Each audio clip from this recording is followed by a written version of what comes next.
Hey guys, welcome to another episode of Make Your Mark podcast. And boy, do I have an awesome guest for you today. His name is John Rossman. Now, he's a leadership and digital transformation expert and also an author of 3 books on leadership and business innovation. He is an early Amazon executive who had a key role in launching the Amazon Marketplace business in 2002. Yeah, that's right, guys. You heard that right. And today, he is leading keynote speaker on leadership for innovation, transformation, and AI, artificial intelligence, and has given over 200 keynotes to the worldwide audience. He served as a senior innovation advisor at T-Mobile and senior technology advisor to the Gates Foundation. Please welcome, guys, John to the stage. Oh my goodness, John, I am super excited to have you here today. Kay, thank you very much. Nice to meet you, and thanks for having me on Make Your Mark. Absolutely. Now, I've got so many questions for you, right? But before we get into the nitty gritty, I would love for you to share with our audience today a little bit about your journey and how you managed to get into innovation and technology and leadership and do all the things that you've done. Well, it wasn't by plan. I would say that much. I studied engineering in college. I studied industrial engineering in college, and what I've always been interested in is the combination of efficiency, quality, ergonomics, and integration. And so if I look across kind of the arc of my career, what I've always been interested in is solving problems and making things more efficient to work better. And so I was a partner at Arthur Andersen. I was then at Amazon. I got to launch and scale the marketplace business in 2002. So I was there for just about 4 years. It was an incredible experience. I left Amazon in late 2005, started working with my clients on solving hard problems, digital transformation, digital strategies. And it was several years after I left Amazon that a client of mine at the Gates Foundation came to me and he goes, you do a really nice job of putting the little strategies and anecdotes of Amazon delicately into play into our mission and into the work that we're doing. And he goes, I think you should write a book about it. And so I released the first edition of the Amazon Way in 2014. That book now has 3 editions, over 13 languages. And I've done 2 other books. Actually, I've done a third book, which will be released next year that we can talk about. But everything that connects my work, I write a newsletter called the Digital Leader Newsletter, my books, my keynotes, my client advisory work, the coaching that I do. It's all about helping you create a better experience and a better culture to solve problems for your customers and have better business results. That's everything that I do is focus on that mission. Oh my goodness. And so, okay, I'm intrigued. At what point did you know or realize that this is what you wanted to do? I'm a slow learner. It took a long time.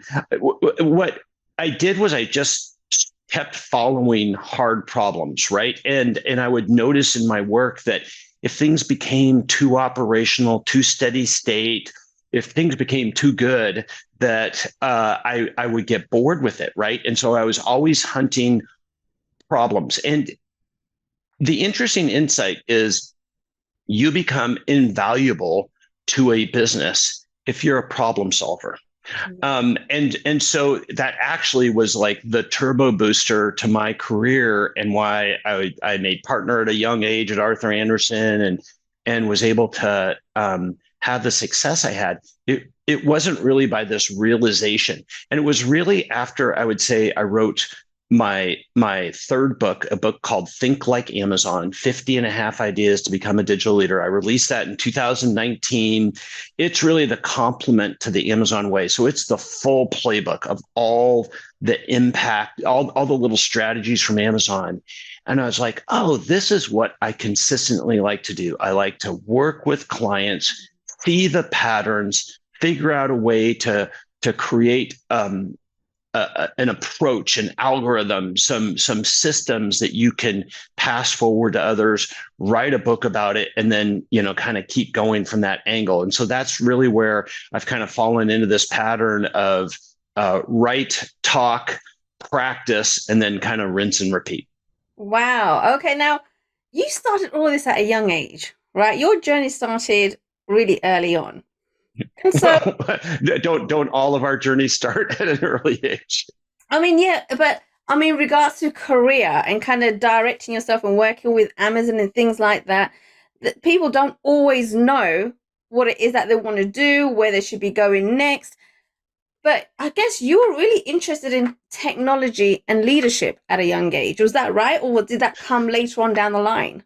No, because it was easy, So I was coming of age. I graduated engineering in 1988, right at the dawn of the PC era, and I was a young professional when the digital transformation went. Netscape went public in 1995, and that was just the go-go days of Internet 1.0.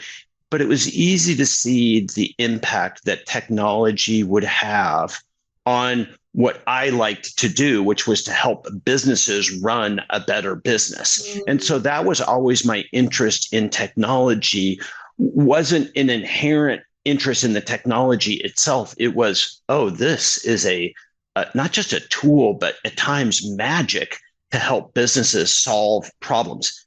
Now, the thing that I've realized time and time again is it's just one of the key levers that's required in order to solve problems. And that's where kind of the combination of strategy, how do we solve a problem, technology and other tools, what do we do to solve the problem, and then leadership.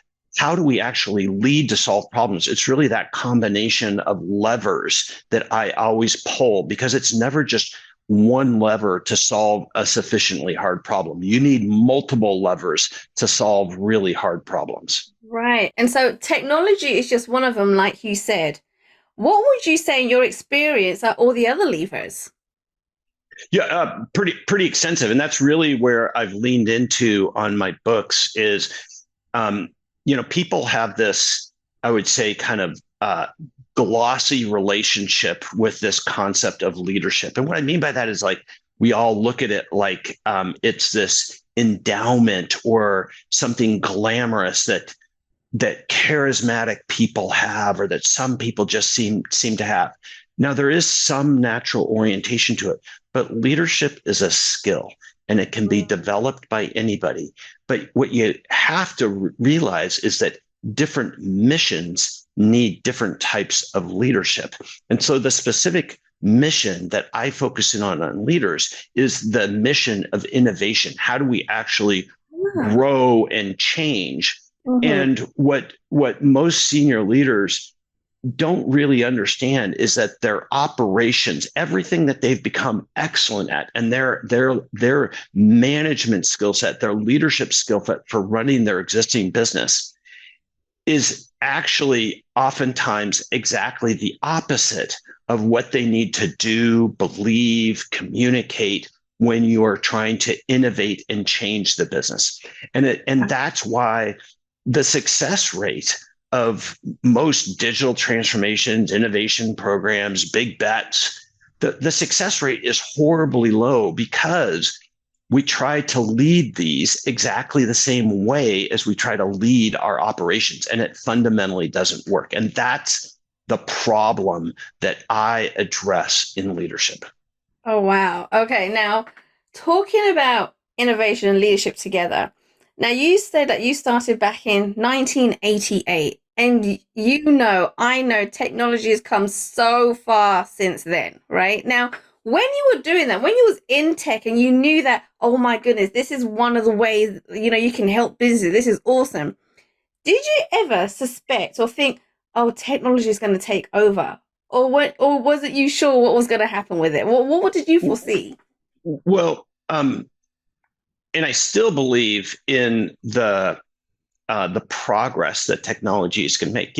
It was just it was less than a year ago that ChatGPT sprung upon us, right? And it was like another one of those kind of like, oh, this is different moments. Like when and you don't I don't even know if you were alive back then, but in 1995, when the first browsers were coming to the internet, right? It was really 93, 94. Netscape went public in 95. And the first time that you actually used a browser and saw a functioning website and you could intuit, oh, this is going to be different and everything, right? So you didn't know exactly or even specifically how the technology was going to change society, change business, but you inherently knew that it was. And so I still have that same orientation today, which is, we are on a progress curve. It's not going to change. I don't know exactly how this is going to play out, but you do have to be in the game of continually trying to innovate and leverage and learn about these technologies and the methods that go along with them so that you recognize the moments when you should do an experiment, you should try something new, and develop those capabilities within your organization. Absolutely. And I totally agree. And I've got a cheeky question as well. I'm going to be very cheeky, John. Okay. So I'm set. when you were working with Amazon, right, in the early stages, right? I mean, they've grown as well. What was I mean that's the understatement of the year there. Yes, they have grown just a little bit. Yes. right? What was some of the I guess main challenges as they were growing that you saw needed correcting and changing, and how did you go in and help them? Yeah. So it was the early days of Amazon, 2002. What just to set the context a little bit. So today, Amazon is an approximately $580 billion annual revenue company. In 2002, we had our first $1 billion quarter. So we were a sub $4 billion revenue company at that point. 90% of the business was books, music, video, first party retailer. So we would buy the inventory and we would sell the inventory. My mission, my job was to launch a marketplace where we would have hundreds and thousands of sellers selling in different categories to our customers. And so the essential, really hard problem that we had to solve for was, how do we create a really trusted customer experience and scale to tens of thousands of sellers very quickly? That is actually a really hard problem. And that was the essential strategy and business that I got to launch and lead for a couple of years. Oh And my, and you'll have to read The Amazon Way and Think Like Amazon to dive into that a little deeper. awesome, awesome. Now, there's something that you mentioned there, building trust. Right now, building trust with customers, with your team, and just having that culture in the business, it takes time, right? It's not something that happens overnight. And so, with anyone that has a business, whether they're starting off or they're growing and they're scaling, what would you say, in your experience, will be the number one thing in order to build trust and that culture in the business as they move forward? That's a really good question. And here's the number one thing about trust. And this is both with people in your life, with your customers, to some degree with yourself, of trusting yourself, which Right. is the way I see trust means setting and keeping commitments. It's really that simple. If you set and keep commitments, somebody's going to trust that they know what they're going to get from you. Mm. Now, there's two key components to the way I'm defining trust, right? The first is you have to set expectations. The second is then you have to hit those expectations. And kind of the buried third part of that is you want to let the other party know that you hit those expectations, right? But the two important ones are setting expectations and then hitting those expectations. And all too often, what people don't do is they don't actually make a smart commitment. And then, of course, they don't hit the commitment. But if you don't set what the expectation is, then it's a vague understanding as to, well, what is the commitment? And therefore, that's part of the problem where companies and individuals get sideways on trust, is because I set a vague commitment to you, then it's open to your interpretation and my interpretation as to whether I hit that commitment or not. Oh, wow. Wow. And so when it comes to implementing things like this, right, from the very beginning and building trust is really important. I think a lot of business owners, leaders, they kind of forget about that and kind of focus on the money and clients and, marketing and getting out there. What are some of the mistakes in your experience, once again, that you keep seeing time and time again, and you feel like, this can be easily solved? Yeah, that's another good question. There's lots of things that go underneath that. There's not one thing, but here's one thing that people don't, that business leaders tend to not understand, is they don't understand inputs versus outputs, and then putting metrics around those inputs and outputs. So, for example, you mentioned they manage the fundamentals or the financials of the business. Well, that financials are a lagging output of the business. The inputs that you need to focus on in order to get there are having a great product or service, one that is actually competitive in the market. B, appropriately letting customers and the market know about the product. C, is delivering it every single day. Those are the inputs that lead to the outputs we all want, which is growth, profitability, all of those other things. And so separating out inputs from outputs and focusing on the controllable inputs, that's the whole key to having, control of what your business is. Absolutely, absolutely. I love that. Now, we touched up on this a little earlier today, where you talk about AI and chat GTP. Now, there's so many business owners out there that say, oh my goodness, I don't understand this. I don't know AI. I don't get technology. I'm going to keep away from it. What are your thoughts to that? Yeah, so I write a Substack newsletter called the Digital Leader Newsletter. You can find it on Substack. You can subscribe for free.